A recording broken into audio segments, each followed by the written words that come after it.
नमस्कार दोस्तों, आज मैं उस धरती पर जो क्रांतिकारी धरती रही बाबू राम सेवक यादव की धरती बाराबंकी जनपद, मेरे साथ उन्हीं के भतीजे बात करने के लिए हैं जो आज बाराबंकी हो लखनऊ शिक्षा की अलग जगाने में नंबर 1 है। और आज समाज में जो कुरीतियाँ हैं उन्हें कैसे दूर किया सकता है, वो शिक्षा हो। मैं विकास जी से पूछूंगा, सर जो समाज में घटना हुई इससे कैसे हमारा समाज बच सकता है? कुरीतियों पर विचार करना होगा। और अब पढ़ा लिखा समाज है, हर घर में पढ़े लिखे बच्चे हैं और संचार क्रांति का युग है। जो समाज में कुरीतियाँ फैल रही हैं उनका हमको ध्यान देना होगा और अपनी आने वाली पीढ़ी को जागरूक करना होगा कि उन कुरीतियों से दूर हटें और जो कुरीतियाँ आ गई हैं उनका निदान करें, वैज्ञानिक दृष्टिकोण को अपनावें। आज एक पीटीए की मीटिंग हुई थी, उसमें आप बैठे, उसमें क्या निर्णय लिया गया? उसमें यही निर्णय लिया गया कि जो हमारे समाज को जो चीज़ें तोड़ने का काम कर रही हैं, हम हिंदुस्तानी हैं और हिंदुस्तान ने वसुधैव कुटुंबकम का संदेश दिया है, तो जब दुनिया को जो है एक परिवार मानते हैं तो अपने देश में हम छिन्न भिन्न क्यों करें व्यवस्था को? हम सब लोग एकजुट होकर के कार्य करें और जो कुरीतियाँ आ रही हैं और जो समाज विरोधी ताकतें हैं उनसे लड़ाई लड़ें और अहिंसा के रास्ते पर रह करके उनका दमन शमन करें। अच्छा, वर्तमान परिस्थिति में जो वास्तु कुटुंबों की बात करते हैं लोग, क्या वास्तु कुटुंब की नीति पर चल रहे हैं? अब ये उनका विवेक है, हम लोग तो चल रहे हैं। हम लोग समाज जोड़ने की बात करते हैं, हम लोग की तो विचारधारा यही है।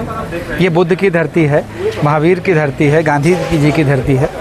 बस हम देखें यहाँ के लोग बाहर जाते हैं, बड़े स्वाभिमान से कहते हैं कि मैं बुद्ध की धरती से आया हूँ, लेकिन बुद्ध की धरती पर ही बुद्ध की नीतियों का पालन में शर्म आती, संकोच होता है। क्यों? निश्चित रूप से भटके हुए लोग हैं। महात्मा बुद्ध उनको शक्ति दें, उनकी बुद्धि विवेक को जागृत करें और वो फिर से उस रास्ते पर चलें। विश्व गुरु बनना है तो हमको बुद्ध को अपनाना पड़ेगा, बुद्ध की नीतियों को अपनाना पड़ेगा, गांधी की नीतियों को अपनाना पड़ेगा, अम्बेडकर जी का हमको सिद्धांत समझना होगा, वरना विश्व गुरु कैसे बनेंगे? दुनिया देख रही है हमको, हम बहुत बड़ा लोकतंत्र है, दुनिया का सबसे बड़ा लोकतंत्र है। तो समाज में जो उत्थान हो सकता है, क्या संविधान से हो सकता है? जो मनुवाद चल रहा है या धर्म आस्था चल, इससे कैसे हो सकता है? निश्चित रूप से समाज का उत्थान सिर्फ संविधान से हो सकता है। एक लोकतंत्र में संविधान के अलावा कोई और रास्ता नहीं है लोकतंत्र को बढ़ाने का। तो लोकतंत्र मजबूती के लिए क्या चीज़ बेसिक आवश्यकता होती है जिससे कि समाज में उत्थान हो और लोग जागरूक हो, उसको समझें? लोगों को अपने कर्तव्यों के साथ साथ अपने अधिकारों के साथ साथ कर्तव्यों के प्रति भी जागरूक होना पड़ेगा। लोग अपने अधिकारों की तो बात करते हैं, कर्तव्यों को भूल जाते हैं। कर्तव्यों को समझें और जो है एकजुट होकर के कार्य करें, राष्ट्र की उन्नति के लिए सोचें। अधिकार और कर्तव्य समझने क्या जरूरी है? विवेक। विवेक कहाँ से आएगा? विवेक अंतरात्मा की आवाज़ से आएगा। अंतरात्मा की आवाज़ सुनने लगेंगे उस दिन विवेक जिंदा हो जाएगा। 75 वर्ष बाद समाज में शिक्षा का क्या महत्व रहेगा? महत्व तो शिक्षा का तब भी था और अब भी है। शिक्षा का महत्व तो हमेशा रहा है, सदा सर्वदा रहा है। तो जब तक समाज शिक्षित नहीं हुआ क्या विकास हो सकता है? निश्चित रूप से बहुत बड़ी बात है शिक्षा है। सरकार ने निश्चय लिया है, जैसे स्कूल में, सरकारी स्कूल में है, अगर 50 विद्यार्थी से कम होंगे तो सरकार उस विद्यालय को विलय कर देगी। क्या ये उचित है? नहीं, ये उचित नहीं है। तमाम हमारे अभी भी हमारा देश इतना पिछड़ा हुआ है, तमाम ग्रामीण अंचलों में बच्चे इतने पिछड़े हैं कि उनके पास संसाधन नहीं है कि वो इधर से उधर जा सकें, परिवहन की ऐसी व्यवस्थाएँ नहीं हैं। स्कूल बंद हो जाएंगे तो उनकी पढ़ाई रुक जाएगी। तो लगता है समाज या सरकार जो शिक्षा का धीरे बढ़ रहा है उसको पूर्ण करने का काम करेगी। निश्चित रूप से इन नीतियों पर पुनर्विचार की ज़रूरत है। नीतियाँ जो बनाई जाएँ वो समाज के सबसे आखिरी व्यक्ति को देख करके बनाई जाएँ। अच्छा, एक राष्ट्र एक देश की बात बहुत तेज चली इस समय, क्या एक राष्ट्र और शिक्षा नहीं हो सकती?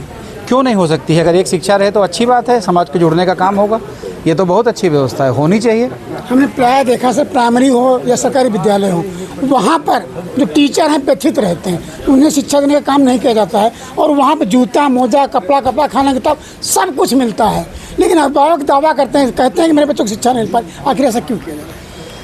व्यवस्थाएं बदलनी होंगी, हमें शिक्षा को प्राथमिकता देनी होगी। हमने अन्य कामों को प्राथमिकता दे रखी है। हमको ऐसा पाठ्यक्रम की ऐसी नीतियां बनानी होंगी कि जिससे हमारा जो है फोकस सारा पढ़ाई पर हो। पढ़ाई के अलावा शिक्षक बाकी सारे काम करेगा अगर, तो फिर उसके पास समय कैसे होगा? देखिए, विकास यादव जी थे, इनके बाबा जी ने बाराबंकी के गढ़ में शिक्षा की अलग जगाई और इनका मानना है बिना शिक्षित के समाज शिक्षित नहीं हो सकता और किसी देश का, राष्ट्र का विकास नहीं हो सकता। इसलिए सबसे पहले शिक्षा ही ज़रूरी है और सभी अभिभावकों से निवेदन है कि अपने बच्चों को एक दिन का खाना ना दें, एक टाइम का खाना मत दें, लेकिन शिक्षा ज़रूर दें, तभी समाज का विकास हो सकता है। राजू यादव।